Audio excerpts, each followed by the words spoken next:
Bonjour et shalom pour cette nouvelle édition de notre magazine hebdomadaire d'analyse géopolitique intitulé Israël dans sa région, Israël au cœur du Moyen-Orient.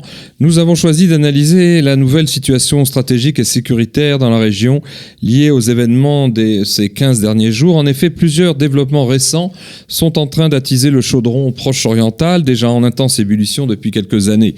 Si bien qu'on se demande si Israël ne serait pas à la veille d'un conflit imminent sur plusieurs fronts. Alors, quelques références et précisions avant de débattre avec notre invité de cette semaine. Tout d'abord, depuis la tentative à la fin août de l'Iran et des gardiens de la révolution islamique magistralement déjoués par Tsahal d'envoyer sur Israël des drones et des hélicoptères télécommandés bourrés d'explosifs à partir du sud syrien, la situation militaire dans la région est de plus en plus tendue, impliquant non seulement l'Iran et la Syrie, mais aussi l'Irak et le Liban, tout comme le Hezbollah et d'autres milices chiites, notamment irakiennes, ainsi que le Hamas et le djihad islamique de Gaza. Les gardiens de la révolution islamique avaient donc prévu plusieurs raids contre des installations militaires au nord d'Israël, un secret connu des services de renseignement israéliens, ce qui a permis à Tsahal de mener une attaque préventive de grande envergure contre la base où se trouvaient ces arsenaux d'engins volants et leurs servants techniques, la plupart membres du Hezbollah. Fait illustrant le mieux cette montée des tensions en pleine campagne électorale, le Premier ministre Netanyahou a informé son principal rival, Benny Gantz, des derniers développements sécuritaires, comme si le pays serait au bord de la guerre. Deuxième remarque, pour mieux comprendre cette situation tendue, il faut rappeler qu'est-ce qu'exactement la stratégie iranienne de prise en tenaille d'Israël. Voilà en effet 3 décennies que les mollahs de Téhéran ont patiemment mis en place une stratégie terroriste visant à prendre en tenaille l'État juif sur son front nord et sur son front sud. Au nord, en parachevant ces toutes dernières années l'axe politico-militaire Téhéran, Bagdad, Damas, Beyrouth, Hezbollah, d'autant que c'est un cabinet chiite très pro-iranien qui gouverne désormais à Bagdad. Au sud aussi, en soutenant financièrement et militairement le Hamas et surtout le groupe dissident du djihad islamique armé jusqu'au cou de roquettes et d'obus de mortier par Téhéran.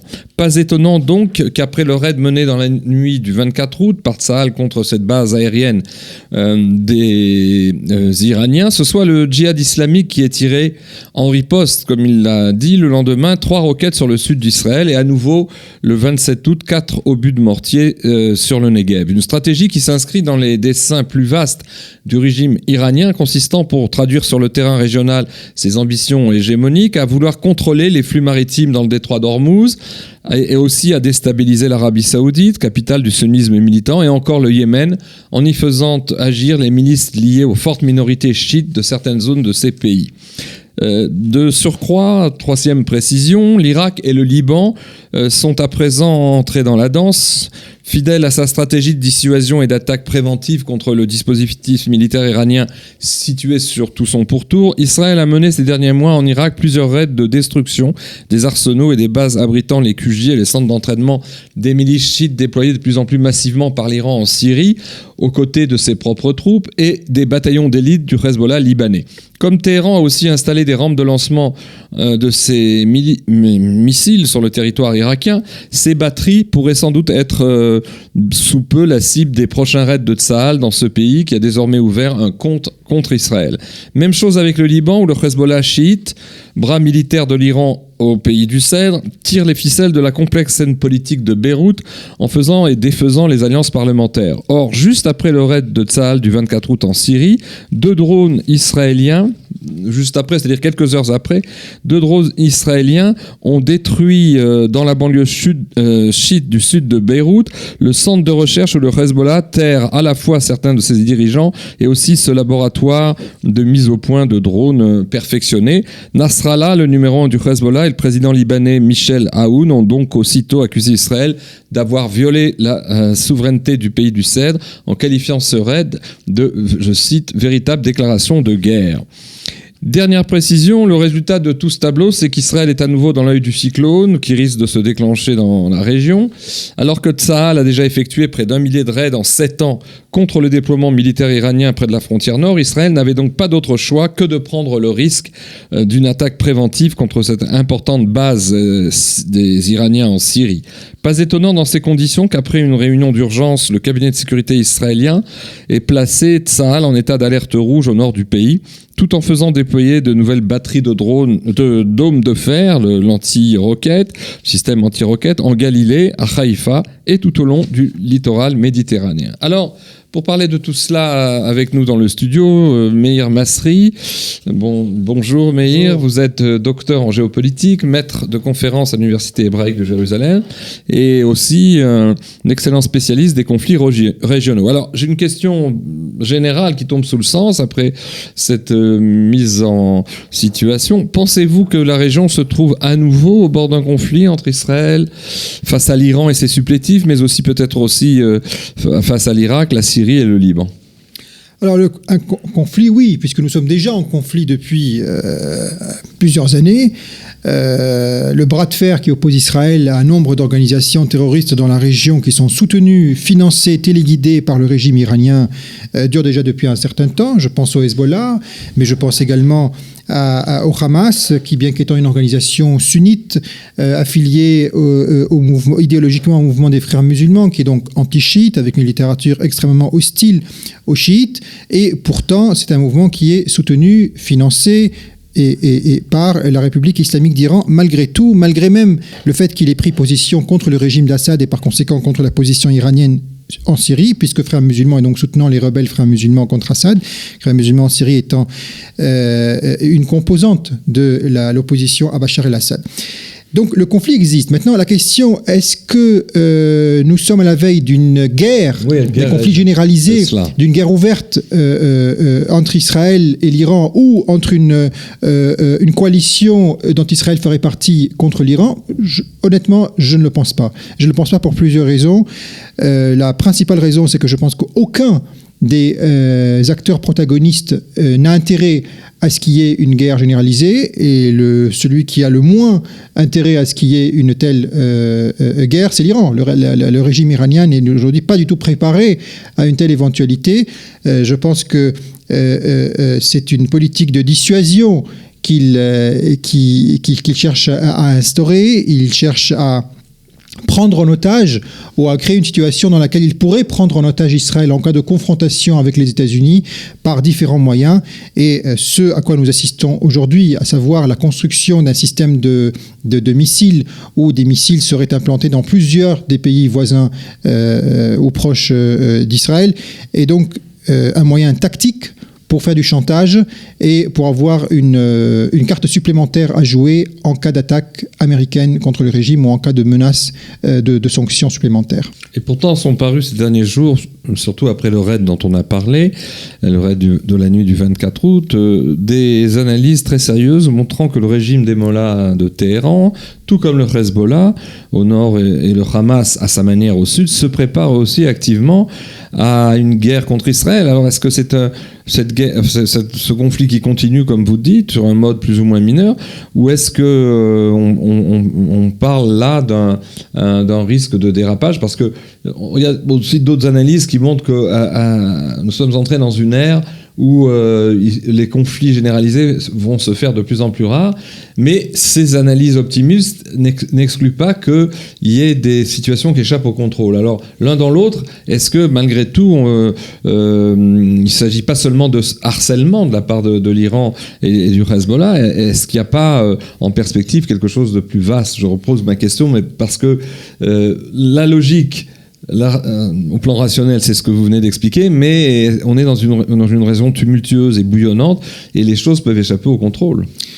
Alors, il y a plusieurs éléments. Il y en a trois précisément. Le premier élément, c'est cette idée selon laquelle il y aurait une multitude d'acteurs. Je pense que ce n'est pas vrai. Il y a un seul acteur, c'est le régime iranien. Le Hezbollah n'est pas un acteur indépendant. Le Hezbollah obéit strictement aux ordres qu'il reçoit de Téhéran. Ce sont les faits, ce sont les discours officiels des dirigeants du Hezbollah, c'est la littérature du Parti de Dieu, c'est la charte du Hezbollah qui dit obéir clairement selon la doctrine du Velayat Efaki, ça veut dire l'obéissance au aux savants religieux, qui est donc le guide suprême de la révolution iranienne. Donc le Hezbollah n'a aucune marge de manœuvre. Pour se gratter le dos, Nasrallah a besoin d'un ordre de Téhéran, comme m'a dit récemment un haut responsable de Tsahal. Donc ce sont des faits extrêmement connus. Maintenant, concernant le Hamas a une marge de manœuvre un peu plus importante parce qu'il a d'autres financements, parce qu'il n'y a pas que l'Iran que le soutient. L'Iran le soutient essentiellement pour montrer qu'il ne soutient pas que des groupes chiites, et cherche à travers lui à étendre son hégémonie sur l'ensemble du monde musulman, et donc extra-chiite. Mais le Hamas reste quand même extrêmement proche et dépendant du régime iranien, ne serait-ce que parce que le régime iranien est son principal bailleur de fonds aujourd'hui. Donc il n'y a pas de multitude d'acteurs, il y a un seul acteur, c'est le régime iranien. Ou un chef d'orchestre, en fait, un chef d'orchestre. Plus qu'un chef d'orchestre, parce que rien ne peut être fait sans l'accord, sans l'ordre du régime iranien. Et là, il est peut-être utile de préciser que ce n'est pas un conflit sunnite-chiite. Ce n'est pas un conflit qui opposerait les gentils sunnites modérés contre les méchants chiites enturbanés, radicaux, méchants, barbus, tout ce que vous voulez, parce que c'est tout simplement faux. Le principal allié régional d'Israël au Moyen-Orient est un pays, et le deuxième pays à majorité chiite dans le monde. Vous savez, il y a 3 pays dans le monde qui sont en majorité chiite, c'est l'Iran, c'est l'Irak, mais entre l'Iran et l'Irak, il y a un deuxième pays, qui est le deuxième pays chiite dans le monde, c'est l'Azerbaïdjan. Et l'Azerbaïdjan est un conflit régional avec l'Iran, et c'est un pays très proche d'Israël, avec lequel il y a des relations privilégiées. Très récemment, on m'a fait parvenir des photos de Bakou, tenez-vous bien, de la mosquée israélienne. Israël a financé la construction d'une mosquée à Bakou, une mosquée où il y a des drapeaux des 2 pays, d'Israël et de l'Azerbaïdjan. C'est assez incroyable, hein. Ce sont des choses qui doivent être connues. Et j'avais publié sur Facebook des photos dans ce sens-là. Donc l'Azerbaïdjan, qui est un pays extrêmement proche d'Israël, mais il n'y a pas que l'Azerbaïdjan, il y a aussi l'opposition iranienne à l'étranger, les monarchistes. D'ailleurs, une délégation de l'opposition iranienne avait rencontré le Premier ministre Netanyahou lors du dernier sommet de Varsovie. Et puis enfin, il y a des composantes en Irak extrêmement modérées, laïques ou pas d'ailleurs, hein, certaines ne sont pas si laïques que cela, et qui sont pour la paix, pour avoir des relations normales avec Israël.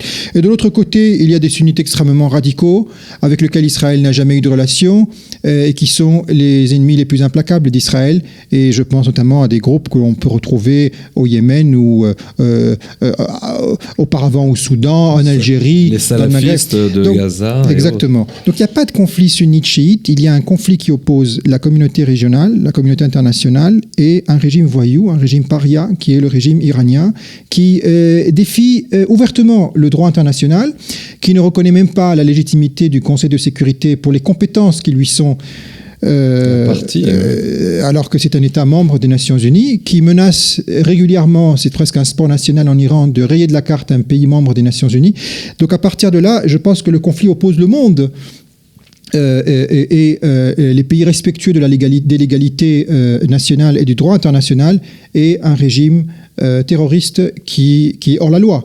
Il faut dire les choses telles qu'elles sont. Ça, c'est le premier élément. Le deuxième élément, c'est que des analystes s'attendent à ce qu'il y ait un conflit. Mais ça fait déjà plus d'une décennie, ça fait une quinzaine d'années. Je parle avant même la guerre de 2006. Je lisais des analyses et des ouvrages extrêmement élaborés parlant d'une imminente guerre avec l'Iran, opposant les États-Unis à l'Iran, opposant Israël à l'Iran. Différentes configurations ont été suggérées. Mais je pense que, encore une fois, ce n'est pas mon opinion aujourd'hui, parce que je pense que le régime iranien n'a pas les moyens d'un tel conflit. Le régime iranien est aujourd'hui encerclé par des pays pro-américains. Et aux abois au niveau économique. L'Iran a 15 pays voisins. 15 États partagent avec l'Iran une frontière commune, que ce soit une frontière terrestre ou une frontière maritime. ces 15 États, non pas 14, les 15 sont des pays pro-américains. Soit ce sont des États membres de l'OTAN comme la Turquie, soit ce sont des États où il y a des bases militaires américaines comme les pays du Golfe, l'Irak, le Turkménistan, l'Azerbaïdjan, ou alors ce sont des États avec lesquels il y a des accords de défense avec les Américains. Et là, je pense au régime en place en Afghanistan, au Pakistan, etc. Donc, à partir de là, la marge de manœuvre du régime iranien dans un conflit généralisé serait extrêmement faible, d'autant plus que le pays est au bord de la faillite, qu'il n'y a pratiquement aucun allié sur la scène internationale. Nous voyons aujourd'hui le bras de fer qui oppose les Iraniens et les Russes sur le sol syrien. Je crois même qu'il y a eu des morts dernièrement dans des incidents mineurs en Syrie, mais qui démontrent qu'aujourd'hui les Russes et les Iraniens ne constituent pas un bloc homogène et ne font pas front commun sur le sol syrien. Donc voilà. Donc, pour tout cela, je pense qu'il ne faut pas exagérer et je pense qu'il faut considérer la menace iranienne comme une menace extrêmement sérieuse. L'objectif de l'Iran a toujours été extrêmement clair. L'Iran cherche à d'abord sanctuariser son régime et puis deuxièmement à exporter sa révolution en étendant son influence sur l'ensemble du monde musulman. Pour atteindre cet objectif, les Iraniens cherchent à obtenir l'arme nucléaire. C'est quelque chose d'absolument incontestable. Nous avons des preuves. Quelle que soit la valeur de l'accord controversé de Vienne de 2015, il est clair qu'avant la signature de cet accord, qu'après la signature de cet accord, il y a toujours eu il y a un programme militaire iranien qui a été suspendu, certes, mais la volonté a existé et des tentatives ont été faites dans ce sens-là. Et puis, la menace n'est pas seulement la question du nucléaire, il y a aussi la question des missiles, qui est aussi un moyen de pression d'un côté pour que l'Iran puisse s'imposer dans la région, mais surtout pour que l'Iran puisse prendre en otage Israël en cas d'une confrontation avec les Américains. Nous voyons toutes ces manœuvres de la République islamique d'Iran qui visent à instrumentaliser non pas les communautés chiites de la région, non pas les populations chiites, non pas les partis chiites, mais les partis qui lui sont inféodés, qui sont à majorité chiite, mais pas exclusivement. Et au premier rang desquels, le Hezbollah. Lorsqu'en français, nous parlons du Hezbollah, nous avons l'habitude de dire le Hezbollah libanais, parce que le Hezbollah est une organisation iranienne, et que le Hezbollah libanais n'est qu'une branche du Hezbollah iranien. Au Liban, il y a cette tentative d'installation de missiles, et on pourra y revenir et voir exactement de quoi il s'agit.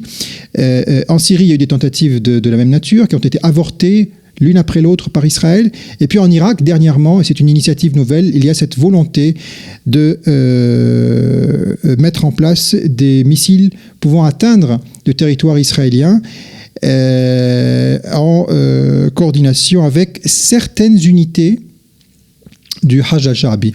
Le Hajj al-Sha'bi, ce sont les unités de mobilisation populaire qui avaient été créées par le gouvernement irakien, mais financées, soutenues très fortement par la République islamique d'Iran, dont l'objectif était de battre le groupe État islamique dans le nord de l'Irak. Et le Hajj al-Sha'bi est composé d'un peu plus de 300 brigades. Parmi ces brigades, il y a des brigades chiites opposées à l'Iran, il y a des brigades sunnites, il y a des brigades kurdes, il y a des Shabak, des minorités nationales, et il y a des brigades chrétiennes. C'est pas un groupe chiite. Ce n'est pas du tout un groupe. Et donc il y a question de certaines brigades, et d'ailleurs la grande majorité des brigades considèrent que le processus de libération du nord de l'Irak étant achevé, il est temps de déposer les armes et de s'intégrer, ou certaines déposeraient les armes et d'autres s'intégreraient dans l'armée, au sein de l'armée irakienne. Et il n'y a que quelques brigades récalcitrantes qui sont donc les plus fidèles, comme la brigade Badr, fidèle au régime iranien.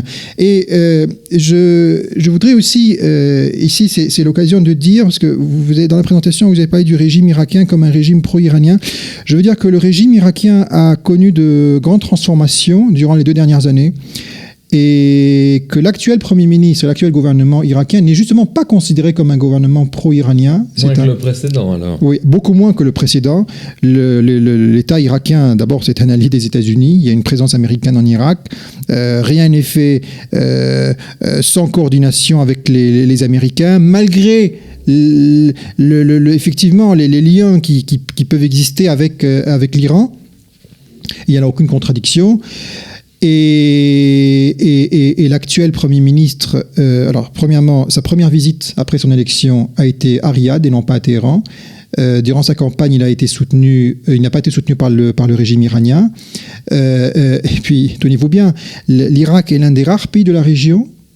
L'Irak à majorité chiite, l'Irak considéré souvent comme étant proche de l'Iran, est le seul pays de la région à respecter l'un des rares pays de la région, avec les pays du Golfe naturellement, à respecter les sanctions américaines imposées au régime iranien, partiellement, parce que dans certains domaines, respecter les sanctions américaines imposées à l'Iran nuirait aux intérêts de l'Irak, notamment en termes en ce qui concerne les matières d'hydrocarbures, etc. Et donc les Américains ont donné leur accord pour que les sanctions soient suspendues pour certains secteurs. Mais globalement, l'Irak obéit franchement à la logique américaine et des alliés de l'Amérique dans la région, alors que la Turquie d'Erdogan, qui est membre de l'OTAN, qui est considéré comme un pays pro-américain et qui est sunnite, ne respecte aucunement les sanctions américaines imposées à l'Iran. Et à partir de là, je considère que l'Irak n'est pas du tout le régime irakien n'est pas un régime pro-iranien. Et c'est pour ça que cette tentative d'installer des missiles sur le sol irakien constitue une violation flagrante du droit international, de la souveraineté de l'État irakien. Et par ailleurs, plusieurs acteurs officiels en Irak ont protesté contre ces manœuvres. Donc qui expose le pays en quelque sorte aussi. Bien sûr. Et je vous rappelle ici que la position officielle du gouvernement irakien est que si un conflit venait à éclater entre Américains et Iraniens, l'Irak serait neutre.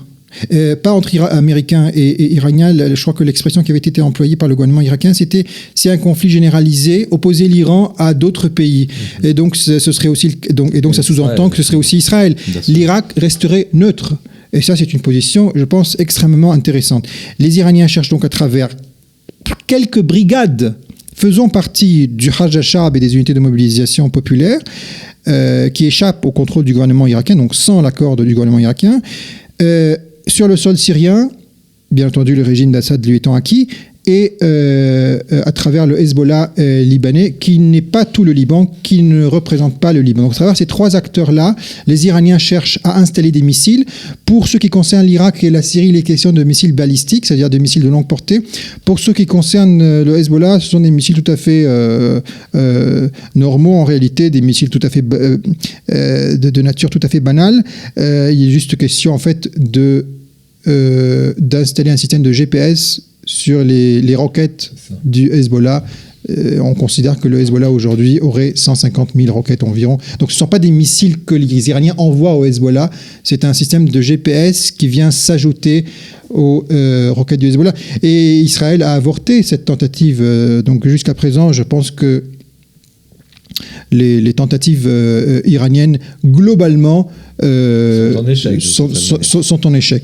Alors, est-ce que cela est suffisant? Bien entendu que non. Bon, il y a aussi des manœuvres supplémentaires que l'on pourrait faire en tant qu'Israélien, mais aussi en tant que communauté internationale, pour poursuivre ce processus d'endiguement du régime iranien.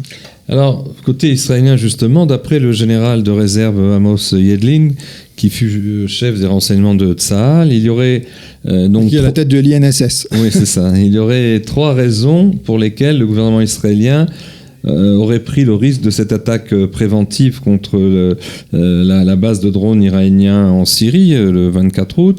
Tout d'abord, faire une puissante démonstration de force en envoyant un clair signal d'avertissement à ses ennemis contre leur projet en cours d'escalade, ce que vous disiez finalement vous aussi. Deuxièmement, concrétiser sur le terrain les étonnants succès de ces services de renseignement et les intenses préparations des unités de Tsahal pour prévenir ou riposter à toute attaque iranienne depuis la Syrie ou ailleurs.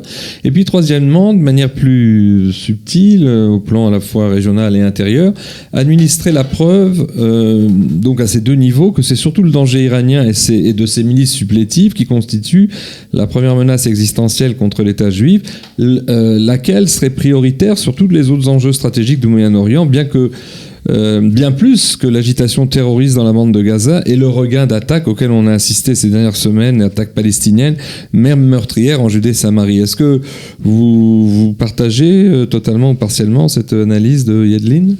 Oui, je suis d'accord globalement avec les analyses d'Amos Yadlin. Je pense que ce qu'il a dit est tout à fait exact et il vient compléter ce que j'ai dit tout à l'heure. Effectivement, il y a également la volonté de dissuader le régime iranien, mais aussi c'est aussi un message adressé à l'étranger, adressé aussi aux amis d'Israël dans la région.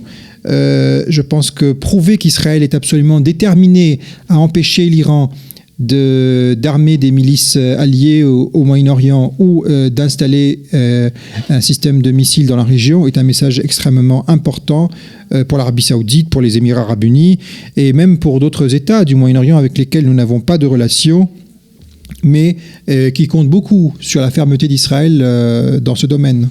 Alors, on va revenir à la position des États-Unis. Ne pensez-vous pas tout de même qu'Israël serait actuellement, entre guillemets, assez gêné par les conséquences négatives par certains côtés, même si vous nous précisiez à l'instant que les Américains restent très influents en Irak, mais les conséquences négatives de ce qu'on pourrait appeler les atermoiements américains concernant non seulement l'Irak, mais la Syrie. En effet, à l'heure où on avait d'ailleurs analysé ça ensemble il y a quelques mois, la Russie et la Chine continuent d'intervenir chacune à sa manière dans la région pour préserver leurs seuls intérêts économiques et militaires en Méditerranée orientale et dans la Corne de l'Afrique. L'ambiguïté de la stratégie américaine en Irak et en Syrie leur a laissé tout de même le terrain libre en créant un vide politique aussitôt rempli par Moscou et Beijing. On l'a vu début 2019, après la décision contestée, y compris aux États-Unis, de Trump, et d'ailleurs à l'heure où se renforçait de plus encore l'axe Téhéran, Bagdad, Damas, Beyrouth et Hezbollah. On a vu ça au moment où les États-Unis ont décidé de retirer l'essentiel du contingent des soldats de l'US Army déployés en Syrie. Et en fait, pourquoi j'essaye de vous pousser à commenter cette situation, c'est que cela a eu pour conséquence de faire pratiquement de Tsahal la seule armée combattant la présence et les dispositifs militaires iraniens sur le territoire syrien, avec l'accord des États-Unis. Mais tout de même, est-ce que ce n'est pas là quelque chose de gênant, lorsque cela se couple à l'allègement progressif du contingent américain en Irak, qui fut initié par Obama et poursuivi par Trump. Et ma question, c'est est-ce que ça ne laisse pas tout cela le champ libre dans certaines régions aux milices chiites pro-iraniennes qui agiraient donc pour défendre ouvertement les intérêts de l'Iran. Alors, quelles peuvent être les conséquences de cette ambiguïté américaine ? Je ne pense pas que l'on puisse parler d'ambiguïté américaine. Il y a quand même une politique américaine assez cohérente depuis les années. Cette cohérence existe depuis les années Obama. Il y a une continuité de la politique qui avait été entreprise auparavant. Il n'y a pas eu de changement important.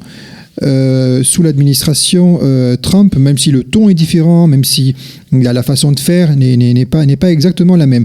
Les Américains ne peuvent pas être partout. Je veux dire, c'est quand même quelque chose qui doit être pris en compte. Et la Russie ne joue pas un rôle forcément négatif sur le sol syrien. À partir de là, les Américains ont considéré qu'il ne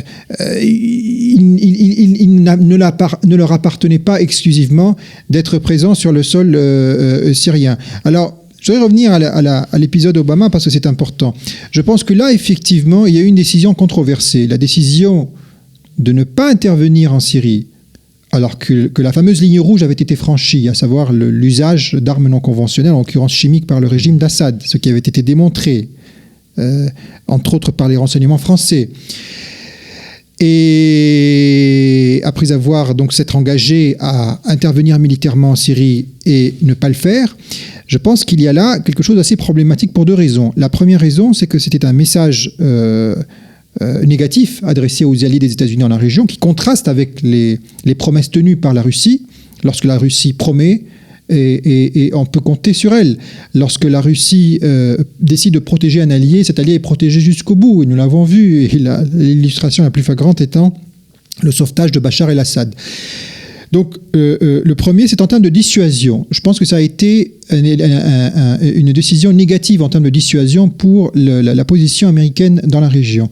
Le deuxième élément, c'est que, de mon point de vue, une intervention américaine à cette époque-là aurait pu provoquer la chute du régime de Bachar el-Assad, avec tout ce que cela impliquait en termes d'affaiblissement du Hezbollah libanais et même sauf son effondrement à terme, en termes d'expulsion du régime iranien et de ces les missiles qui lui sont subordonnés en Syrie et à terme au Liban. Et donc je pense qu'il y avait là quelque chose que nous avons qui a été effectivement raté. Alors on va vous expliquer que oui, mais l'opinion américaine n'était pas favorable.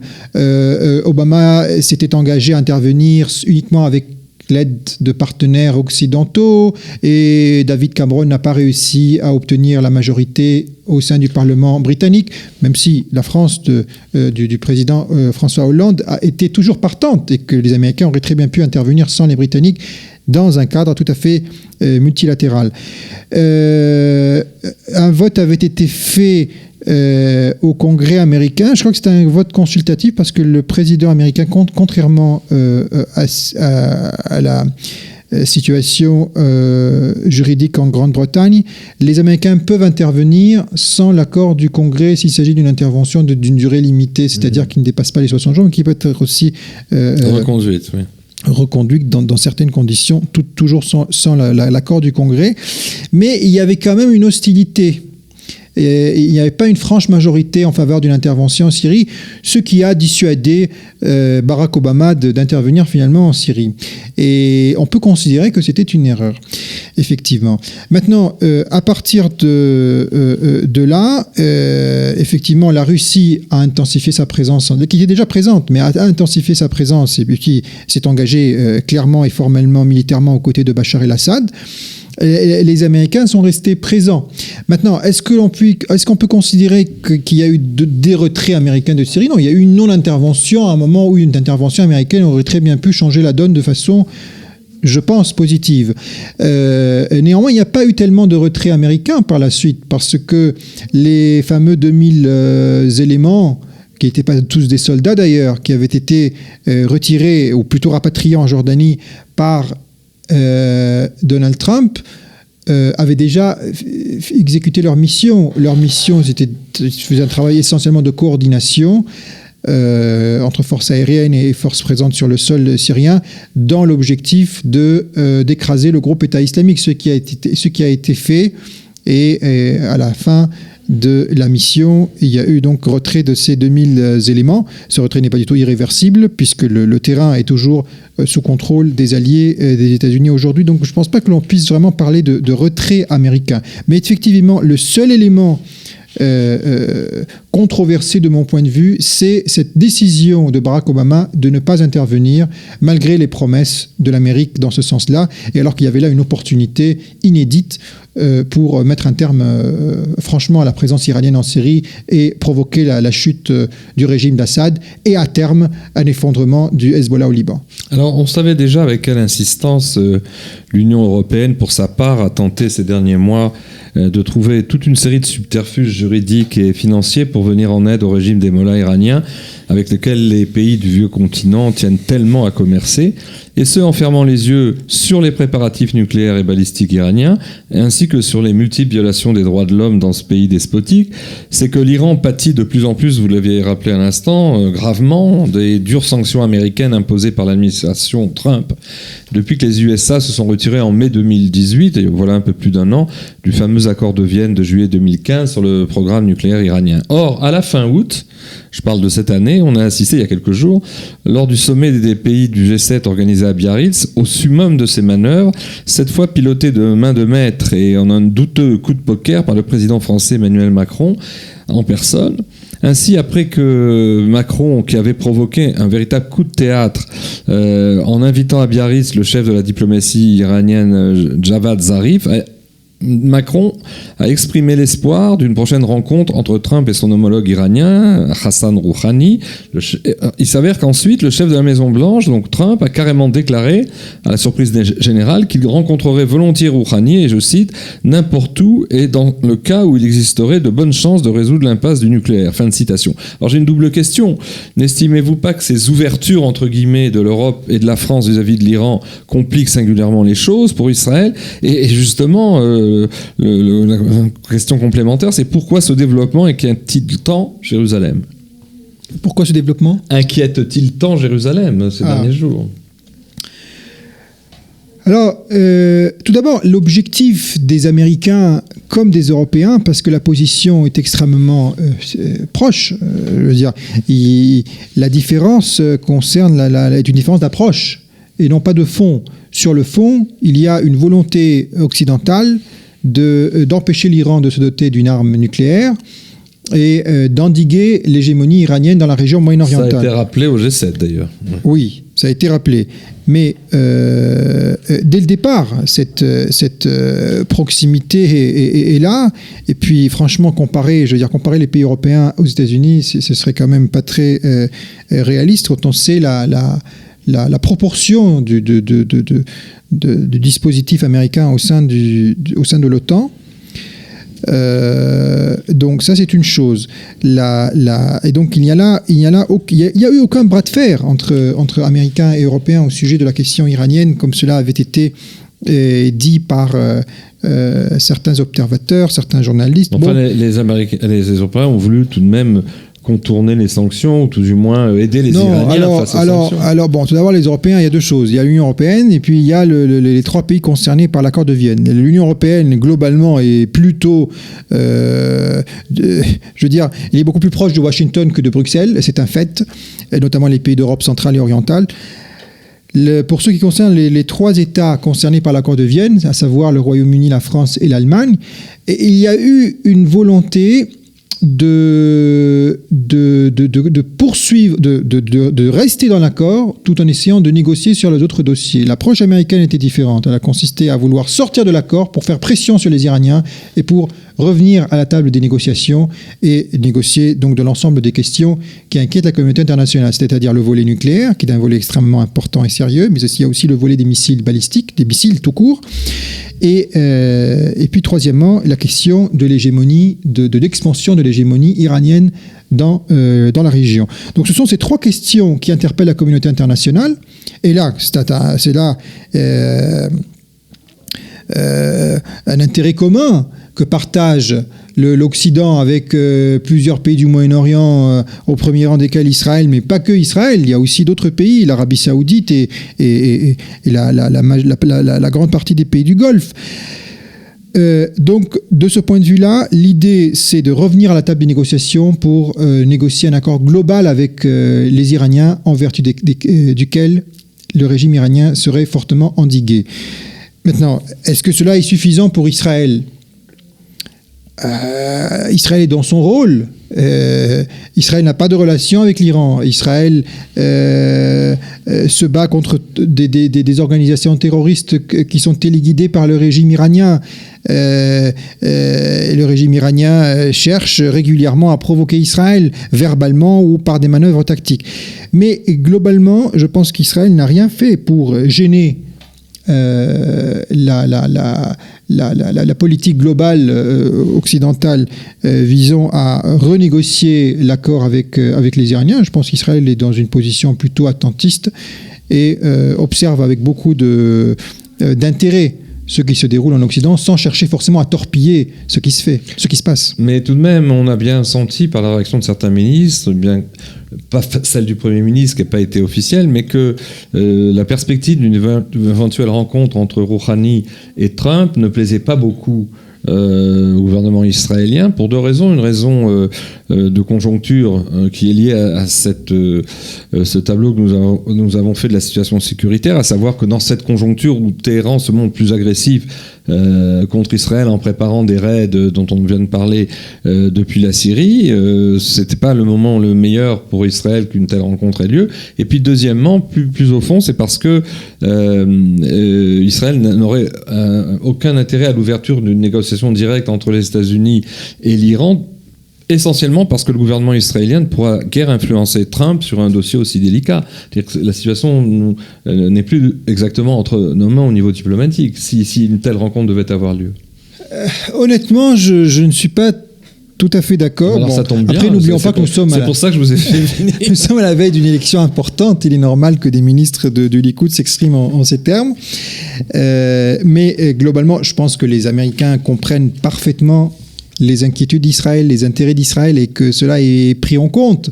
Je rappelle ici que le sommet russo-américain au sujet de la redéfinition de la situation en Syrie a eu lieu à Jérusalem, en présence même d'une délégation israélienne. Donc il y a une compréhension, même du côté des Russes, même du côté bien entendu des pays européens, mais surtout du côté des États-Unis. On ne peut vraiment pas du tout reprocher à l'administration Trump le contraire.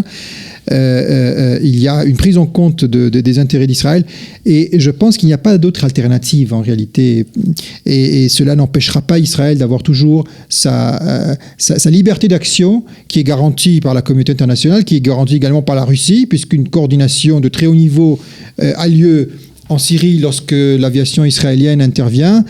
Et je rappelle ici ce fameux épisode de bombardement par Israël de 200 missiles iraniens sur le sol syrien, le jour même où Netanyahou était à Moscou, reçu par Vladimir Poutine au Kremlin, alors même que les Iraniens avaient menacé Israël de très lourdes représailles si jamais Israël franchissait le pas. Le pas était franchi, nous attendons toujours ces représailles. Et tout cela avec la bénédiction, en tout cas en coordination avec la Russie de Poutine. Donc je pense que la marge de manœuvre israélienne ne sera pas affectée par le lancement d'un processus de négociation entre occidentaux et iraniens. Eh bien, comme nous arrivons presque au terme de notre magazine, je vous remercie, Meir, d'être venu à nouveau au Studio Kalita, et je remercie les auditeurs de nous avoir écoutés. Et à bientôt, à la semaine prochaine.